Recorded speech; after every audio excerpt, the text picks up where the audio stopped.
Assalamualaikum warahmatullahi wabarakatuh. Baik, untuk minggu ini kita akan membahas mengenai safety, health, dan risk management. Dan materi ini mestinya masih akan diberikan di minggu berikutnya, tetapi karena tanggal 9 Mei itu jadwal dari praktisi mengajar, yaitu Pak CV Adikus Margono, yang kebetulan karena UTBK, jadi ruangan tidak bisa dipakai, kita reschedule menjadi tanggal 23 Mei, maka jadwal yang sesudahnya itu kita majukan terlebih dahulu. Oke, kita akan mulai. Ya, ini adalah overview materi yang akan kita belajari. Ada beberapa poin ya, teman-teman. Yang pertama adalah dengan materi ini diharapkan kita jadi tahu bagaimana sih peran supervisor di dalam penerapan atau implementasi health safety environment.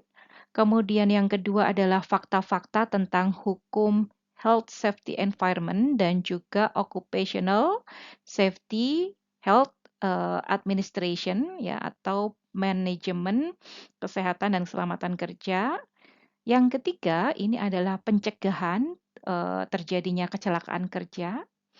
Yang keempat terkait dengan employee engagement untuk meningkatkan kesadaran dalam pentingnya penerapan K3, dan yang kelima, pembahasan mengenai disabilitas di tempat kerja. Ya, berikut adalah ilustrasi dari kasus K3 ya. Kalau dilihat di sini, judulnya tragis, detik-detik pekerja tewas tertimbun serbuk kayu. Jadi, ini dialami oleh salah satu karyawan di sebuah manufaktur. Dia meninggal ya akibat tertimbun serbuk kayu di atas konveyor. Dan ini hanyalah salah satu contoh dari sekian banyaknya kasus-kasus kecelakaan kerja yang bahkan berakhir pada kematian.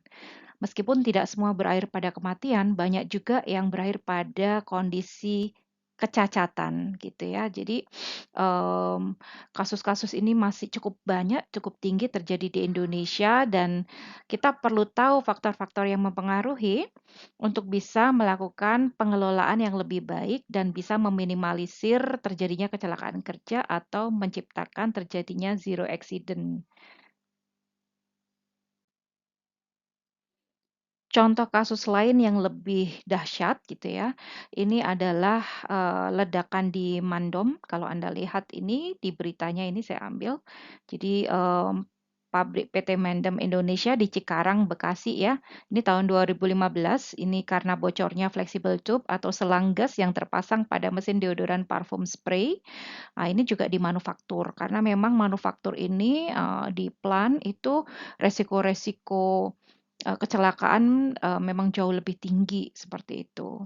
Dan di sini, kalau dilihat korbannya bahkan tidak hanya satu 2 orang, tetapi puluhan orang meninggal ya, dan juga, puluhan lainnya mengalami luka-luka dan kalau ditaksir tuh kerugiannya tuh sebesar ini, sekitar 90 miliar.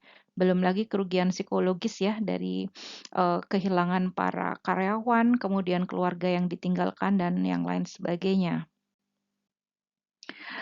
Ini juga contoh lain ya, runtuhnya training center Freeport Pitkosan di tahun 2013. Nah, ini 38 pekerja tambang tertimpa robohnya atap area, pelatihan tambang bawah tanah gitu ya. Dan ironinya lagi, ini para pekerja tuh sedang mengikuti refresher class mengenai materi keselamatan kerja. Jadi, cukup naas gitu ya, cukup memilukan juga. Dan di sini dari seluruh karyawan yang tertimpa ada 10 orang yang selamat, sedangkan 28 pekerja tambang lainnya dinyatakan tewas gitu. Nah, sekali lagi ini juga contoh-contoh nyata yang memang terjadi terkait dengan K3. Oke, nah, kasus kecelakaan kerja bahkan pada tahun 2020 itu dikalkulasi bisa telah menembus 153.000 kasus, ya, dan ini dari BPJS Ketenagakerjaan yang mencatat ya ada 153 ribuan kasus sepanjang tahun 2020. Kalau dilihat di sini turun tipis, tapi ya tetap tinggi ya, masih di angka itu gitu. Dan lebih lanjut, kalau dilihat di sini berdasarkan lokasi kejadiannya ya, mayoritas kecelakaan kerja itu sebanyak 104.000 kasus lebih ya itu, atau sekitar 68%-nya itu terjadi di lingkungan kerja, sedangkan sisanya itu terjadi karena kecelakaan lalu lintas atau di luar lingkungan kerja. Dan mayoritas terjadi dalam lingkungan kerja ini ya. Sehingga perlu dilihat lagi apakah betul beberapa perusahaan itu sudah menerapkan atau mengimplementasikan manajemen K3 ini dengan baik.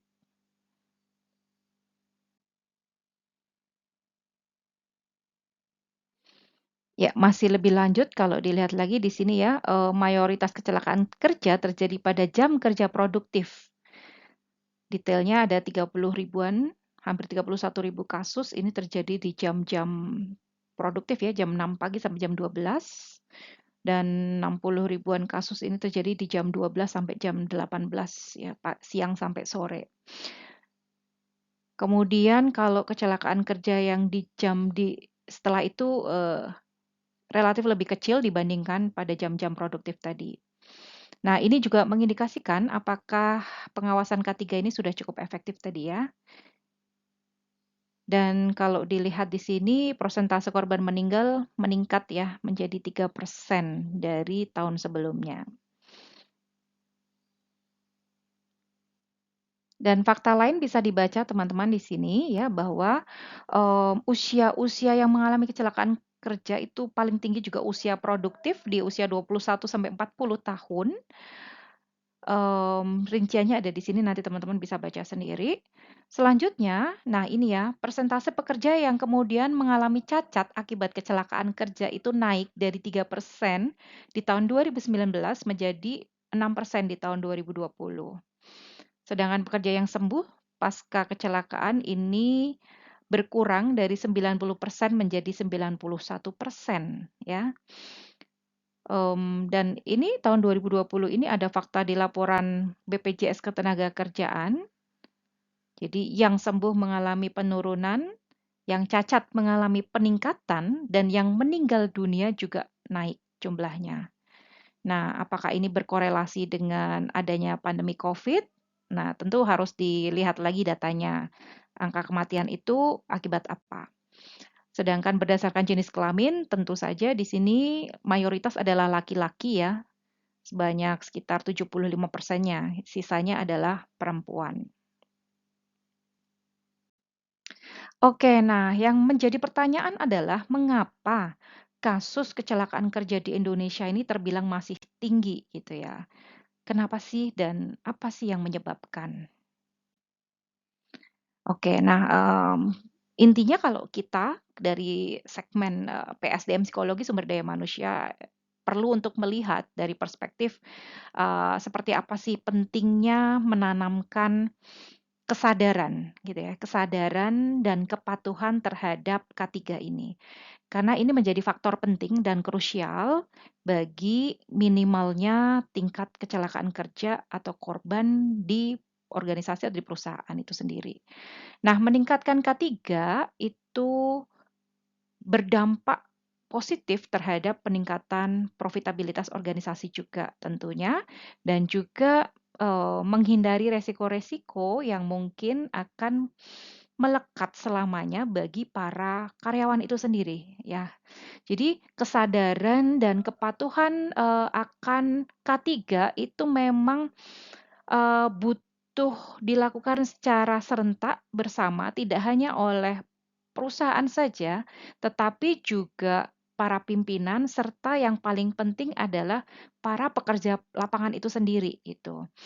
Nah, ini yang selama ini seringkali menjadi permasalahan dan banyak keluhan oleh para HR atau mungkin laporan-laporan dari divisi K3 karena memang sulit sekali untuk bisa meningkatkan kesadaran akan K3 ini sendiri kepada para karyawannya.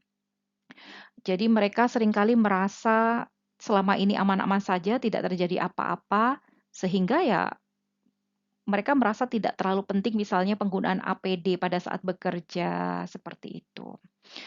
atau tidak melakukan sesuai prosedur, karena prosedur itu sebetulnya kan sudah disusun untuk meminimalisir berbagai resiko. Oke, kenapa tingginya K3 ini kemudian juga akan mohon maaf, tingginya angka kecelakaan kerja akan merugikan perusahaan.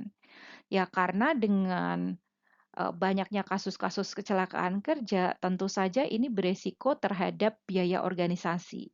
Biaya organisasi ini meliputi banyak hal, salah satunya adalah kompensasi terhadap pegawai yang menjadi korban atau keluarga korban, biaya medis ketika harus melakukan pengobatan dan perawatan, apalagi jika menimbulkan kondisi tadi ya, kecacatan yang sifatnya tidak hanya jangka pendek, tetapi jangka panjang atau menengah gitu.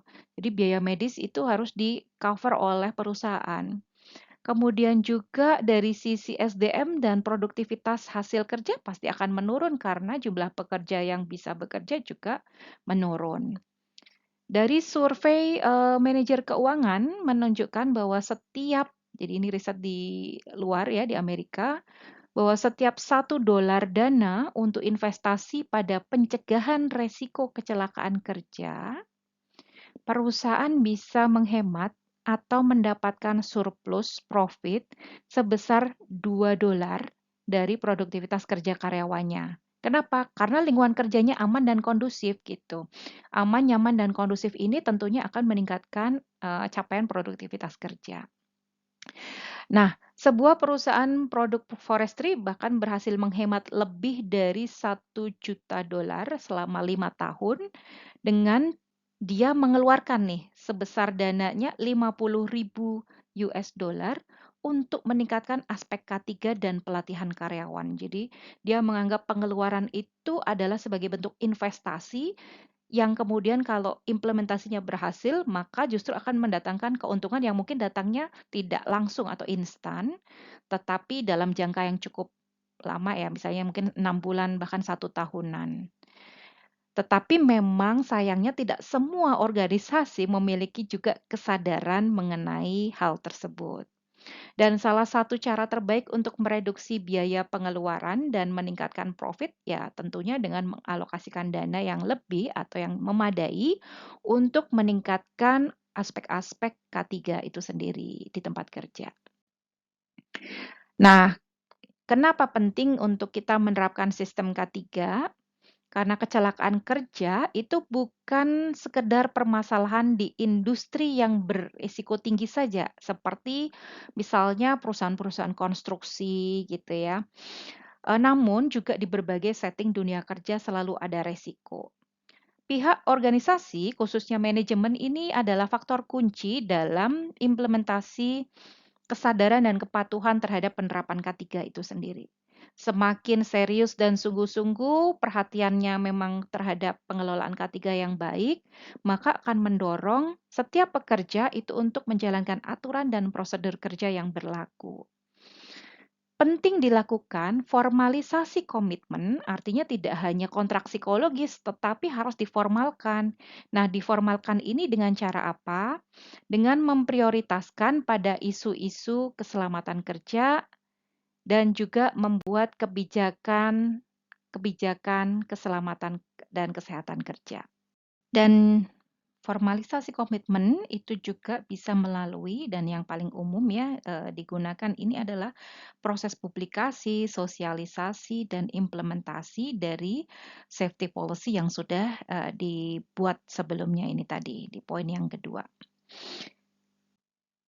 Sistem manajemen K3 itu ada acuan atau dasar hukumnya atau semacam standar ya, standar emas yang digunakan. Yang pertama kalau di Indonesia ini ada Permenaker nomor 5 tahun 96. Kemudian juga ada standar dari Occupational Health Safety Administrations atau Management System. Ini OHSAS di 18.001 tahun 2007. Kemudian juga dari ILO International Labour Organization tentang OSH juga ini tahun 2001. Dari Permenaker nomor 5 tahun 96 tentang sistem manajemen K3. Ini adalah bagian dari sistem yang secara keseluruhan meliputi struktur organisasinya, perencanaan, tanggung jawab, pelaksanaan, prosedur, proses, dan sumber daya yang dibutuhkan bagi pengembangan, penerapan, pencapaian, pengajian, dan pemeliharaan kebijakan K3 nih ya, dalam rangka untuk pengendalian risiko yang berkaitan dengan kegiatan kerja agar tercipta tempat kerja yang aman, efisien, dan produktif. Sedangkan menurut standar OHSAS 18001 2007, ini tentang Occupational Health and Safety Management System, memandang bahwa sebuah sistem atau K3 itu adalah bagian dari sebuah sistem manajemen organisasi atau perusahaan yang digunakan untuk mengembangkan dan menerapkan kebijakan K3. Dan ini nanti teman-teman bisa browse juga. Ini adalah link YouTube salah satu contoh penerapan K3 di perusahaan atau manufaktur.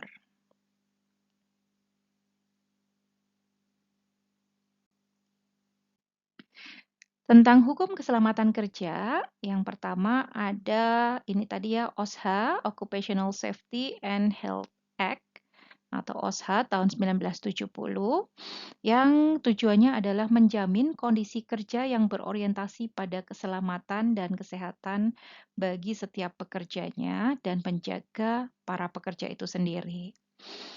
OSHA ini adalah badan yang dibentuk oleh Departemen Tenaga Kerja untuk menentukan standar keselamatan dan kesehatan bagi pekerja di Amerika Serikat. Kalau di Indonesia sendiri namanya berbeda ya, bukan OSHA. Nah, OSHA ini karena ini sekali lagi kita untuk contoh pembelajaran kita ambil contohnya dulu dari buku Dassler ya, yang sudah ada saya masukkan juga di dalam materi. Yang ketiga, OSHA ini memiliki sekitar 2.200 inspektur yang tersebar di seluruh cabang di negara Amerika Serikat. Jadi maksudnya apa? Inspektur ini yang fungsinya adalah melakukan audit ya pengawasan langsung bagaimana penerapan K3 di berbagai organisasi, terutama di sektor industri. Dan program kooperatif OSHA ini ada yang namanya Voluntary Protection Program atau VPP. Dan program ini di luar dari inspeksi rutin yang dilakukan tadi oleh para inspektor, di mana ini memiliki program dan kebijakan OSHA dan memiliki tingkat kecelakaan yang lebih rendah. Tuh. Perusahaan yang memiliki 11 atau lebih pekerja, ya, jadi karyawannya lebih dari 10, itu harus menjaga catatan dan laporan terkait kondisi penyakit dan cedera pada karyawan yang diakibatkan oleh pekerjaan. Yang pertama ada occupational illness, ya, sakit karena pekerjaan. Ini adalah berbagai kondisi abnormal atau gangguan, ya, yang disebabkan oleh paparan lingkungan kerja. Dan hal ini bisa meliputi penyakit kronis ataupun penyakit-penyakit akut, ya, yang disebabkan oleh kontaminasi mungkin zat-zat kimia atau resiko-resiko environmental selama seorang pegawai itu bekerja. Misalnya tadi ya aroma-aroma yang mengandung zat kimia, atau terserap melalui kulit, atau tertelan, atau kontak langsung dengan zat beracun atau bahan-bahan kimia berbahaya lainnya. Apa yang harus dilaporkan? Nah, di sini yang harus dilaporkan adalah semua laporan atau catatan occupational illness. Jadi sakit-sakit akibat pekerjaan itu harus dilaporkan semuanya. Termasuk pula segala bentuk cedera karena penyakit khususnya yang berkonsekuensi pada dia butuh medical treatment nih gitu ya. Bukan sekedar pengobatan sekali dua kali dan sembuh atau selesai. Kehilangan kesadaran, keterbatasan dalam bekerja, ya, keterbatasan geraknya, atau dipindahkan pada pekerjaan lainnya. Jika kecelakaan kerja ini kemudian mengakibatkan kematian, maka perusahaan juga harus melaporkan gitu pada kantor SHA terdekat. Bahkan jika satu pekerja itu dilarikan ke rumah sakit karena kecelakaan pun itu juga harus dilaporkan dan ada prosedurnya, ada aturannya berapa lama maksimum mereka diberi waktu untuk melaporkan kasus-kasus terjadinya resiko korban dari K3 itu sendiri. Dan ini ya new reported ini jadi tadi intinya dia menjelaskan kasus-kasus K3 yang terjadi di perusahaannya. Apakah fatal ya, maka pelaporannya harus seperti apa? Jika tidak fatal seperti apa? Apa yang sudah dilakukan sebagai penanganan, kemudian resiko yang terjadi pada pekerja dan seterusnya. Bahkan kejadiannya kapan, di mana, kemudian faktornya apa dan seterusnya. Jadi ini adalah ketentuan pencatatan OSHA dan itu sangat luas ya. Contohnya ini adalah fatalitas berkaitan dengan pekerjaan. Berbagai cedera terkait pekerjaan atau penyakit yang menyebabkan tadi kehilangan kesadaran, menyebabkan karyawan harus cuti karena sakit, keterbatasan dalam bekerja karena kemudian mungkin ada anggota tubuhnya yang tidak lagi sempurna atau harus dipindahkan pada pekerjaan yang lainnya. Terkait dengan inspeksi dan sitasi, OSHA memaksakan standar kerja melalui inspeksi dan sitasi kalau memang dibutuhkan.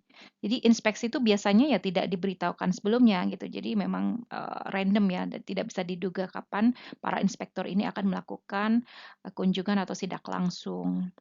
Dan OSHA tidak boleh melakukan inspeksi tanpa jaminan persetujuan dari pemilik perusahaan. Artinya tetap harus menyampaikan bahwa akan ada rencana inspeksi misalnya yang dilakukan pada tahun ini atau pada semester keberapa gitu ya. Tetapi pastinya tidak disampaikan detail jadwalnya.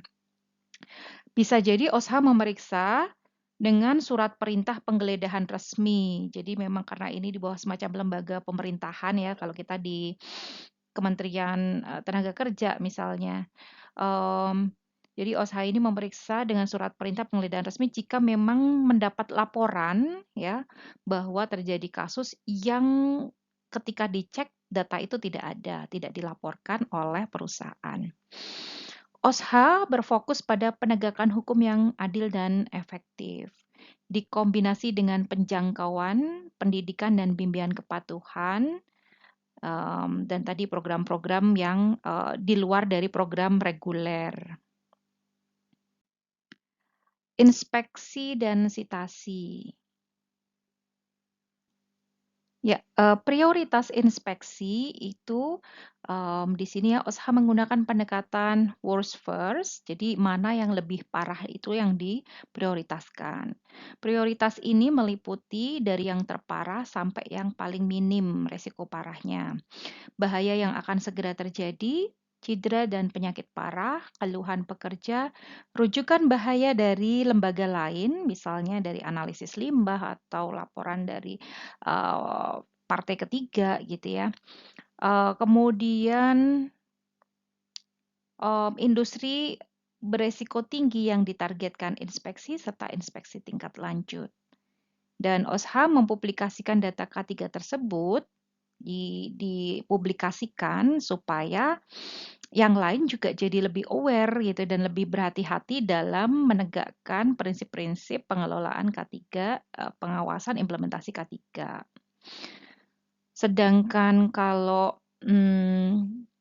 inspeksi itu sendiri bisa dilakukan dalam 24 jam ketika sebuah keluhan itu mengindikasikan adanya bahaya yang sifatnya kritis harus ditangani segera dan dalam 3 hari ketika bahaya yang serius muncul. Jadi memang tadi yang prioritas utama ya. Untuk keluhan yang tidak terlalu serius, keluhan ini dicatat oleh seorang pekerja atau dari serikat pekerja. Dan OSHA akan merespon laporan itu kalau di OSHA dalam 20 hari kerja. OSHA menangani keluhan dan dari apa yang dilaporkan oleh perusahaan atau bagian HR maupun bagian K3 atau dari serikat pekerjanya ya. Kalau memang ternyata tidak ada kooperasi yang baik kesepakatan yang baik antara perusahaan dengan serikat pekerja. Kadang ada perusahaan yang berusaha menutup-nutupi terjadinya kecelakaan kerja, tetapi karena ini menimbulkan kegelisahan, kekhawatiran bagi para pekerja, maka biasanya di-reported oleh serikat pekerjanya. Sehingga dengan begitu, OSHA bisa mengawasi agar perusahaan tersebut melakukan tindakan-tindakan koreksi agar tidak terjadi lagi hal-hal yang serupa. Inspeksi dimulai ketika petugas OSHA ini datang ke tempat kerja. Mereka akan menunjukkan identitasnya dan semacam surat perintah kerja, kemudian meminta untuk berjumpa dengan representatif dari perusahaan. Tanda pengenal ini selalu harus dibawa mereka ya, dan selalu ada nomor seri serta fotonya untuk menghindari adanya oknum-oknum ataupun pemalsuan-pemalsuan identitas ya oleh orang lain. Dan petugas OSHA ini menyampaikan tujuan kunjungannya, ruang lingkup inspeksinya apa, dan standar yang mereka gunakan apa. Lalu dari pihak perusahaan, pekerja perwakilan perusahaan yang ditunjuk secara resmi akan mendampingi petugas OSHA selama inspeksi berlangsung. Petugas atau inspektor OSHA juga bisa menghentikan seorang pekerja dan memberikan pertanyaan secara privat jika dibutuhkan. Jadi dia boleh nih sampling, memanggil salah satu karyawannya untuk ditanya-tanya. Hukum K3 itu melindungi setiap pekerja dari pembalasan karena melakukan hak bersuaranya terhadap kondisi kerja di perusahaan. Jadi kalau misalnya ada, itu yang dikenal dengan istilah whistleblower ya. Tadi misalnya perusahaan berusaha menutup-nutupi ketika inspeksi, semua orang sudah diminta untuk silent begitu ya. Tetapi ketika kemudian tadi, disidak, disampling, ada pegawai yang jujur, nah mereka itu dilindungi oleh hukum K3 untuk mengatakan yang sesungguhnya. Jadi tidak perlu khawatir akan dipecat dan yang lain sebagainya. Namun tentu saja prakteknya di lapangan tidak mudah ya kalau kita lihat, apalagi, dengan, norma sosial atau mungkin, hukuman-hukuman yang sifatnya diturunkan dari atas ke bawah ya, karena posisi pekerja dengan pemimpin itu kan hierarkinya adalah vertikal. Nah, ini mungkin kalau secara sosial dampaknya jauh lebih berat bagi mereka yang menjadi whistleblower. Inspektur mencari semua tipe pelanggaran, namun beberapa area mendapat atensi lebih dan mereka sudah punya lah pasti poin-poin itu. Dan inspektur kemudian mengadakan konferensi penutupan dengan perwakilan untuk membahas apa saja temuan mereka. Kemudian selanjutnya setelah itu, pemilik perusahaan sebagai responnya itu akan membuat catatan untuk menunjukkan upaya atau tindakan-tindakan perbaikan. Dari situ daftar panduan inspeksi, diberikan oleh manajer dan bahkan OSHA pun memberikan konsultasi gratis di tempat. Jadi menawarkan layanan ketiga yang bersifat rahasia, atau konfidensial pada bisnis yang kecil hingga menengah supaya mereka juga mau punya kesadaran untuk mengimplementasikan, pengelolaan K3 ini. Dan OSHA memiliki banyak ahli K3 ya dari lembaga pemerintahan dan sepenuhnya terpisah dari, inspeksi OSHA tadi. Tidak ada sitasi yang dikeluarkan atau hukuman yang diusulkan. Jadi sifatnya sepenuhnya konsultatif juga ada gitu. Jadi ada yang memang sidak inspektor, ada juga yang memang dia sifatnya sebagai konsultan yang memberikan konsultasi-konsultasi bagaimana sih penerapan K3 yang baik itu. Nah, berbicara tentang punishment, itu OSHA bisa mengenakan hukuman denda. Jadi kisarannya dari 5.000 sampai 150.000 US dollar untuk pelanggaran tergantung tingkatnya gitu ya, serius, disengaja, berulang, atau lebih tinggi. Dan pelanggaran yang tidak serius tidak akan berdampak pada penalti uang, tetapi mungkin bentuknya teguran. Jadi perhitungan hukuman dilakukan berdasarkan beratnya tingkat pelanggaran serta dipertimbangkan juga ukuran organisasinya, rekam jejak kepatuhannya, dan niat baik perusahaan dalam memperbaiki keadaan itu. OSHA harus mendapatkan pengesahan dari Komisi Review K3 yang bekerja secara independen untuk memberlakukan hukuman penalti tadi. Pemilik perusahaan bisa mengajukan naik banding dan OSHA mempublikasikan hasil pemeriksaannya itu secara online di website ini, gitu ya, supaya transparan dan akuntabel. Apa saja sih 5 area yang sering diinspeksi? Yang pertama adalah proteksi jatuh, ya, kemungkinan terjadinya ada kecelakaan jatuh. Kemudian komunikasi bahaya, hazard komunikasi, bagaimana mengkomunikasikan mengenai resiko-resikonya. Kemudian ini ya, peranca atau scaffolding, ini alat-alat berat yang memang biasa beresiko, respiratory protection, dan take out atau penguncian-penguncian. Form catatan penyakit dan cedera akibat pekerjaan ini salah satu contohnya seperti ini formnya. Dan panduan inspeksi OSHA bagi para manajer. Ini ada panduannya. Jadi ini adalah panduan inspeksi untuk para manajer OSHA. Ini ada pertama kontak awalnya, kemudian conference pembuka dan inspeksi yang dilakukan seperti apa. Saya dilihat di sini ya, initial kontaknya merefer pada inspektor refer the inspector pada koordinator OSHA-nya, kemudian mengecek kredensialnya tadi sudah saya jelaskan prosesnya. Nah, tanggung jawab dan hak pemberi kerja serta tanggung jawab dan hak pekerja itu sendiri. Ada dua sisi di sini, yaitu sisi pemberi kerja dan sisi pekerjanya. Yang pertama kita bicara tentang pemberi kerjanya. Ini adalah employer ya. Satu tanggung jawabnya apa? Yang pertama, menyediakan tempat kerja yang aman tentunya ya, serta mengikuti standar tadi, OSHA tadi.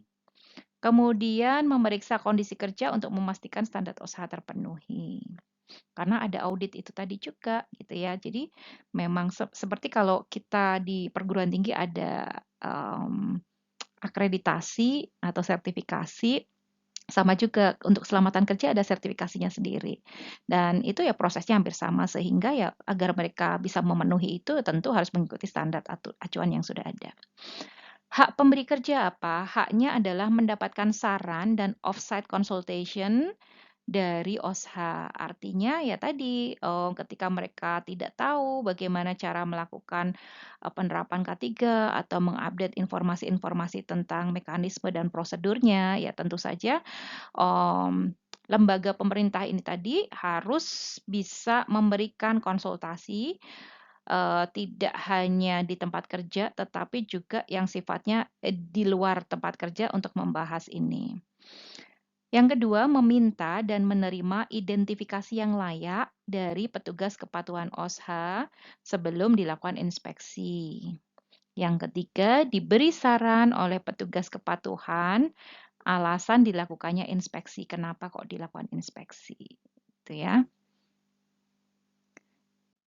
Oke, berikutnya ini adalah tanggung jawab pekerja masih.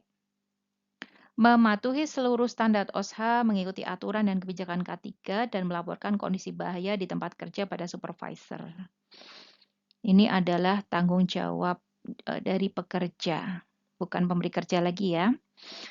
Jadi harus patuh, ikuti aturan, kebijakan, dan melaporkan ketika ada kondisi atau resiko bahaya di tempat kerja pada pimpinan. Haknya adalah menuntut kondisi kerja yang memenuhi unsur K3 tanpa takut akan hukuman. OSHA tidak bisa mensitasi pelanggaran pekerja atas tanggung jawab pekerjaannya. Karena memang itu adalah bagian dari tanggung jawab pemberi kerja.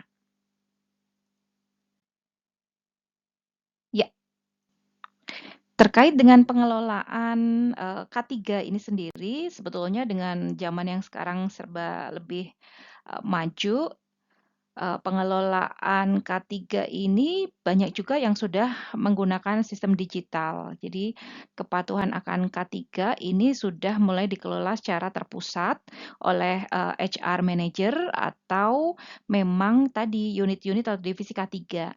Dan mereka sudah mulai melek teknologi ya menggunakan monitoring K3 atau pelaporan K3 ini berbasis mobile ya, apps dan juga mungkin yang lebih simpel adalah mobile apps karena memang posisi kerjanya kan tersebar di mana-mana. Dan ini akan sangat memudahkan di mana orang bisa melakukan pelaporan dengan mengambil foto secara langsung, mengupload secara langsung, membuat pelaporan K3 itu sendiri lewat mobile apps gitu ya, melalui iPad maupun website maupun yang lainnya, sehingga ini memudahkan ya, memudahkan proses dokumentasinya dan juga karena real time tentu inspektur internal ya, maksudnya yang di divisi K3 sendiri atau pimpinan, itu bisa memantau juga secara real time. Sehingga kalau memang ada kondisi-kondisi risiko yang, besar dan tinggi, maka bisa dilakukan upaya penanganan yang segera. Faktor penyebab terjadinya kecelakaan kerja. Jadi ada 3 penyebab utama kecelakaan kerja. Yang pertama adalah munculnya perubahan, yang kedua adalah kondisi kerja yang tidak aman, dan yang ketiga adalah pekerja atau tindakan pekerja yang tidak aman. Jadi, perubahan-perubahan di tempat kerja tentu saja bisa menimbulkan resiko. Misalnya penggunaan alat-alat yang sudah lama atau bahkan, lingkungan kerja yang baru dimodifikasi atau baru ditempati, atau faktor-faktor lingkungan lainnya seperti adanya bencana dan yang lain sebagainya. Yang kedua, kondisi kerja yang tidak aman artinya berarti setting dari lingkungan kerja ini yang memang kurang memperhatikan aspek-aspek K3. Sedangkan tindakan pekerja berarti secara faktor environmentalnya sudah di-set sesuai dengan kaidah-kaidah penerapan K3, tetapi faktor human-nya aja nih yang tidak disiplin dalam menegakkan prosedur-prosedur K3. Kondisi kerja yang tidak aman. Apa sih penyebab kondisi kerja yang tidak aman? Yang pertama ada peralatan kerja yang sudah tidak layak lagi dipakai gitu ya, mungkin sudah lama, tidak diremajakan, tidak dipelihara dengan baik ya, APD yang sudah rusak dan tidak diperbarui, prosedur berbahaya seputar mesin dan peralatan kerja, penyimpanan yang tidak aman, mungkin karena kemacetan, kerusakan atau bahkan overloading penggunaan yang terus-menerus tanpa adanya sistem maintenance yang baik. Kemudian penyimpanan tadi sudah, pencahayaan yang kurang sesuai. Jadi ini biasanya faktor mata ya, silau atau gelap sehingga ini juga bisa menyebabkan kesalahan, error, tapi juga fatalnya bisa lambat laun menyebabkan gangguan penglihatan pada pekerjanya. Kemudian spillover di lantai, mungkin ada oli tumpah, ya lingkungan kerja yang kurang rapi, kurang bersih, licin, ya ini juga bisa menimbulkan bahaya. Bahaya tersandung ini ya, banyak kabel-kabel yang mungkin berseleweran, tidak rapi begitu, atau alat-alat yang mungkin setelah digunakan kerja tidak disiplin dikembalikan lagi di tempatnya. Atau juga bahaya resiko ketinggian ya, misalnya seperti kalau di PLN itu kalau Anda lihat tuh kan harus manjat-manjat berhubungan dengan listrik misalnya ya. Nah itu tentu saja, beresiko tinggi juga, bahaya listrik ya, ini juga. Oke, nah kemudian, safety schedule dan climate-nya. Jadwal kerja dan fatigue yang juga bisa mempengaruhi tingkat kecelakaan kerja. Artinya apa? Ketika menentukan jam kerja yang optimal bagi pekerja itu kan ada batasannya. Nah, mungkin ini adalah mereka karena lagi mungkin tuntutan, produksinya tinggi sehingga idealnya tuh kan, 1 orang dalam satu shift begitu ya. Tetapi kemudian karena tuntutan itu tinggi bisa jadi satu orang harus bekerja dalam 2 shift yang berturut-turut. Nah, ini tentu saja menyebabkan fatigue atau kelelahan kerja, baik secara fisik maupun mental, yang akhirnya apa? Meningkatkan resiko-resiko terjadi kecelakaan kerja. Lalu jam kerja di atas jam 6 ini lebih rentan meningkatkan resiko kecelakaan kerja, jam kerja malam juga. Nah, ini kalau di USA seperti ini, tapi tadi mungkin kalau kita lihat data di BPJS Ketenagakerjaan Indonesia berbeda ya, justru pada jam-jam itu tingkat kecelakaan kerja yang terlapor tadi datanya itu lebih rendah daripada di jam-jam produktif antara pagi sampai menjelang malam, jam 18. Nah, sekarang kita lihat di sini iklim keselamatan di tempat kerja atau perspektif keselamatan secara psikologis sangatlah penting. Sebuah studi klasik tahun 90 itu menunjukkan bahwa kondisi kerja yang terlalu menekan dan iklim keselamatan yang rendah itu mempengaruhi atau menjadi aspek psikologis yang mengarahkan pada tingginya tingkat kecelakaan kerja. Kecelakaan kerja lebih banyak muncul di pabrik dengan tingkat layoff musiman yang lebih tinggi gitu. Jadi, istilahnya berarti apa, mereka bukan pegawai tetap, tetapi PKWT ya, pegawai kontrak waktu tertentu, terutama yang memang hanya bekerja ketika ada kebutuhan, produksi saja. Biasanya mungkin kontraknya sekitar 3 bulanan, maksimal 6 bulanan. Kemudian ada kekejaman antar pekerja. Nah, ini ya, upah yang banyak dipotong sehingga akhirnya orang jadi malas-malasan, lalai, tidak disiplin, tidak termotivasi gitu ya. Dan kondisi kehidupan pekerja yang tidak baik. Ini juga bisa mempengaruhi bagaimana kondisi di tempat kerjanya. Faktor penyebab terjadinya, kecelakaan kerja itu selain tadi, lingkungan yang tidak aman, juga ada faktor perilaku pekerjanya yang tidak aman gitu ya. Jadi, tentu untuk menentukan ini tidaklah mudah, perlu investigasi yang hati-hati dan menyeluruh dan tidak berpihak. Nah, kalau untuk Employee Act atau tindakan pekerjanya ada banyak faktor juga, misalnya yang pertama kondisi kerjanya tidak kondusif gitu.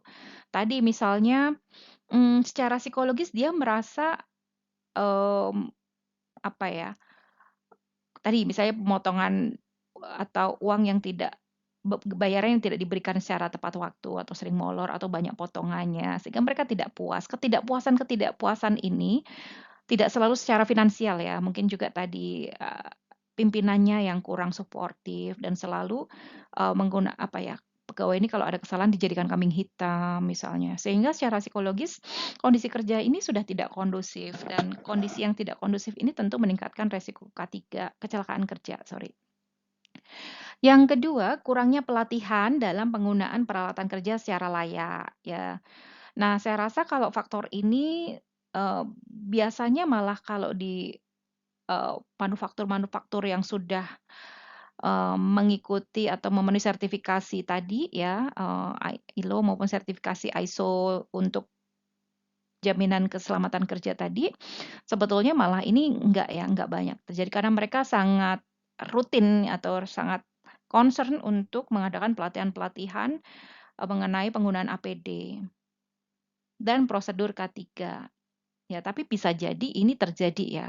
Kenapa mereka bertindak, tidak disiplin, tidak aman, ya karena kurang tahu, kurangnya wawasan, sehingga kurang sadar, atau kurangnya pelatihan mengenai prosedur K3, kurangnya sosialisasi mengenai resiko-resiko itu. Yang keempat ya faktor bad luck, artinya mungkin semua sudah mengikuti kaidah, tetapi kadang misalnya ada faktor-faktor tertentu di luar prediksi yang terjadi, ya. Itu adalah, bad luck atau faktor kemalangan. Dan yang kelima dari hasil riset, individu yang impulsif, suka mencari sensasi, terlalu ekstrovert, kurang kooperatif, kurang hati-hati atau waspada, ini lebih rentan mengalami kecelakaan kerja. Notabene biasanya mereka yang terlalu banyak bicara atau terlalu, apa ya, banyak hal yang respons dan tidak fokus pada pekerjaannya. Ini tentu yang beresiko tinggi.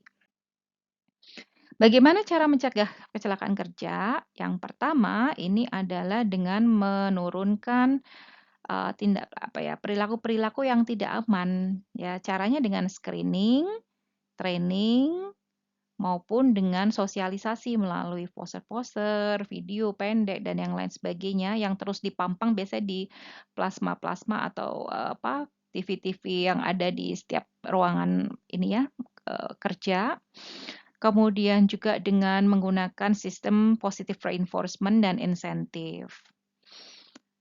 Kalau untuk mempercepat terciptanya kultur keamanan dan keselamatan kerja, ya yang pertama teamwork, saling mengingatkan gitu ya. Kemudian highly and interactive communication dan collaboration pada hal-hal yang berkaitan dengan keselamatan dan keamanan kerja. Saling berbagi visi mengenai bagaimana sih menciptakan lingkungan yang aman dan sehat gitu ya di tempat kerja. Kemudian juga ini adalah ada semacam ujiannya gitu ya, atau bukan ujian sih, penugasan-penugasan fungsi-fungsi keselamatan kerja yang penting, kritis pada individu atau dalam tim-tim tertentu. Kemudian juga ada usaha yang terus-menerus untuk mengidentifikasi, kemudian memperbaiki keselamatan kerja yang ada di lingkungan, dan tentunya harus berani untuk melaporkan ya terjadinya tindakan-tindakan kecelakaan kerja. Dan untuk membangun atau menyusun sebuah kebijakan yang berorientasi pada K3, ini juga penting dalam level yang lebih strategis ya, lebih strategis. Kemudian menciptakan atau mengeset target ini ya, target misalnya tadi target zero accident gitu sebagai target capaian kinerja itu ya.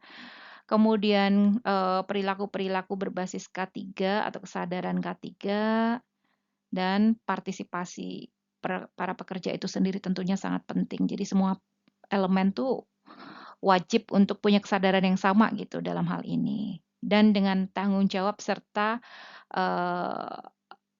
kewajibannya masing-masing.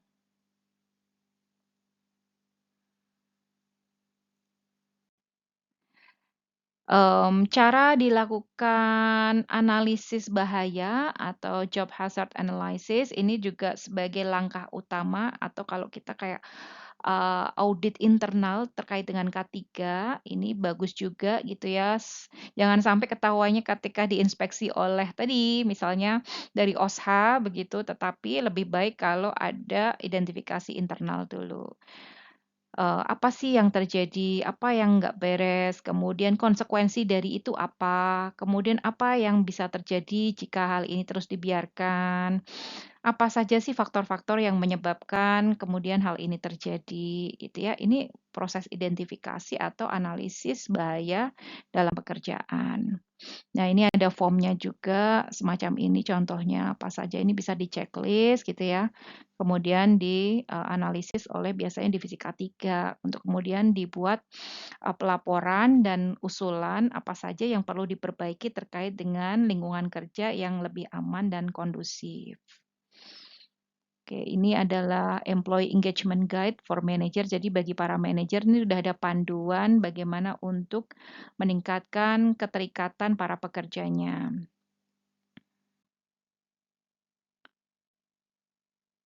Ya. Oke, nah keselamatan dan kesehatan itu tentu tidak hanya secara fisik, tetapi bahkan yang tidak tampak ini juga perlu waspadai atau perlu juga diperhatikan begitu. Misalnya adalah resiko-resiko terjadi fatigue tadi ya, stres, burnout, dan bahkan yang mengarah pada depresi.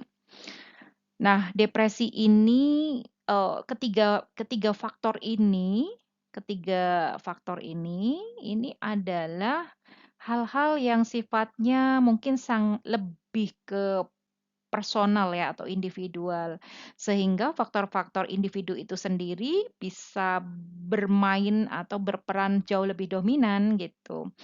Yang pertama ini adalah faktor kepribadian si para pekerja itu, karena faktor kepribadian tentu mempengaruhi bagaimana kemampuan mereka dalam mengelola stres, atau kemungkinan-kemungkinan resiko terjadinya depresi yang lebih tinggi. Contoh di sini tipe kepribadian A yang workaholic, yang menempatkan dirinya selalu berada di bawah tekanan.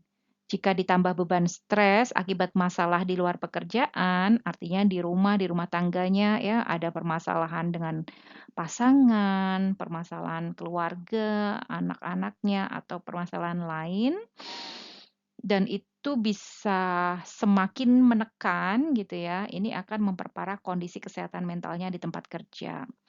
Ada juga beberapa kasus ini dulu ketika saya ada di LG Elektronik itu juga sempat terjadi kasus di mana, seorang pekerja kebetulan wanita di bagian operator produksi ya, jadi di plant atau di manufakturnya, dia menunjukkan gejala-gejala yang mengarah pada gangguan mental begitu ya. Jadi ketika di tempat kerja tidak ada teman yang kemudian berani mendekati atau mengajak berinteraksi karena yang bersangkutan beliau ini semacam, dianggap oleh orang-orang yang tidak tahu, orang awam ini kurang beres begitu. Misalnya apa, tiba-tiba mengumpat dan ngomong sendiri gitu ya, marah-marah, teriak-teriak ketika bekerja ataupun ketika belum mulai shift kerjanya gitu. Ketika ditanya oleh orang lain pun, tidak menjawab dengan tepat begitu ya, tetapi malah misalnya marah-marah dan konten dari verbal yang disampaikan itu tidak linier gitu, artinya tidak relevan dengan, tadi ya, proses komunikasi yang terjadi sebelumnya. Nah, ini ternyata berlarut-larut cukup lama sampai beberapa bulan baru akhirnya terlaporkanlah ke bagian SDM, HR gitu ya. Nah, setelah masuk ke HR, tentu ini juga akan di-follow up untuk melihat seperti apa sih betul-betul kondisi yang bersangkutan di lapangan. Jadi ada mekanismenya seperti misalnya pekerja ini dipanggil ke ruang HR secara individual, dilakukan semacam konseling untuk sebetulnya mengidentifikasi ada permasalahan apa. Nah, ternyata ketika proses ini dilakukan, jelas terlihat bahwa memang yang bersangkutan tuh sudah kurang mampu untuk berkomunikasi secara baik gitu ya. Tidak bisa ada komunikasi dua arah yang baik dengan, lawan bicara. Nah, sehingga akhirnya inspeksi yang lebih, komprehensif, yang lebih mendalam dilakukan, yaitu melakukan kunjungan ke keluarga. Nah, ketika dilakukan kunjungan keluarga, kemudian diketahuilah bahwa ternyata yang bersangkutan ini, mungkin ini ya, apa, patah hati karena sebetulnya sudah punya pacar cukup lama berpacaran dan akan menikah, sudah persiapan untuk menikah, tetapi kemudian sang calon suami, membatalkan dan tidak bisa dihubungi gitu ya, artinya tiba-tiba hilang atau kabur.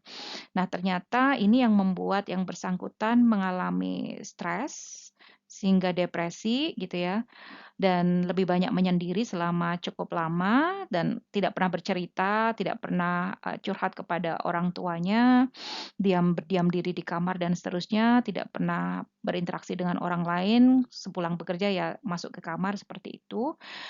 Sehingga akhirnya kemudian rujukan dari HR adalah, wah ini nggak bisa nih, hanya ditangani dari sisi HR saja, butuh ahli yang lebih tahu gitu. Sehingga kemudian dirujuklah ke, psikiater di rumah sakit jiwa untuk dilakukan, penyelidikan yang lebih mendalam gitu ya. Dan ternyata memang kondisinya beliau ini sudah mengalami gangguan mental yang cukup parah dan butuh untuk terapi, sehingga kemudian, para, pimpinan ini terutama khususnya manajer HR gitu ya, koordinasi juga dengan pimpinan langsungnya ini, melakukan diskusi untuk menentukan bagaimana kemudian nasib, dari karyawan.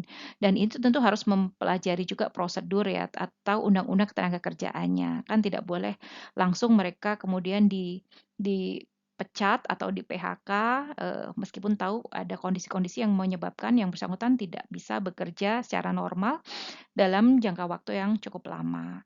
Karena dia membutuhkan terapi, tentu ada prosedur, misalnya berapa bulan dikasih kesempatan dulu, kemudian dievaluasi lagi, sampai akhirnya jadi sementara semacam diberikan cuti ya, cuti sakit gitu ya, dirumahkan. Dan tentu itu harus mengikuti aturan-aturan dari, Undang-Undang Ketenagakerjaan ataupun, aturan-aturan, PKS atau perjanjian kerjasama yang bisa dimiliki oleh masing-masing perusahaan. Nah, ini sebagai contoh.